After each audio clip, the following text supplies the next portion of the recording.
বান্দাকে আল্লাহ তাআলা মাফ করার জন্য সদা সর্বদা আল্লাহ তাআলা প্রস্তুত রয়েছেন। সেজন্য সেজদার মধ্যেও বাড়তি দোয়া করতে রাসূল করিম সাল্লাল্লাহু আলাইহি ওয়াসাল্লাম বলেছেন। আল্লাহ রাসূল সাল্লাল্লাহু আলাইহি ওয়াসাল্লাম বলেছেন, তাসবিহ পরে এই দোয়াটি পড়লে আল্লাহ তাআলা তার বান্দাকে মাফ করে দিবেন।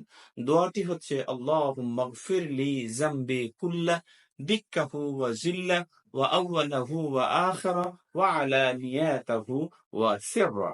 অর্থাৎ আপনি বলছেন, হে আল্লাহ, তুমি আমাকে মাফ করে দাও, আমার সকল প্রকার গুনাহ মাফ করে দাও।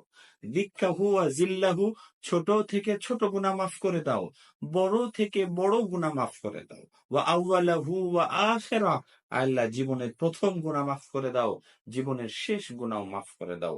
ওয়া আলানিয়াতাহু ওয়া সিররা, জীবনের প্রকাশ্য গুনাহ মাফ করে দাও, জীবনের গোপন গুনাহ মাফ করে দাও। সুতরাং বিশ্বাস করা যায় যে এই দোয়া যদি সাজদার মধ্যে তাসবিহ পড়ে পাঠ করা যায়, আল্লাহ তাআলা আমাদের সকলকে মাফ করে দেন। আই রিপিট, আল্লাহুম্মা গফিরলি যামবি কুল্লাহ দিক্কাহু ওয়া জিল্লাহু ওয়া আউওয়ালাহু ওয়া আখিরা ওয়া আলানিয়াতাহু ওয়া সিররা।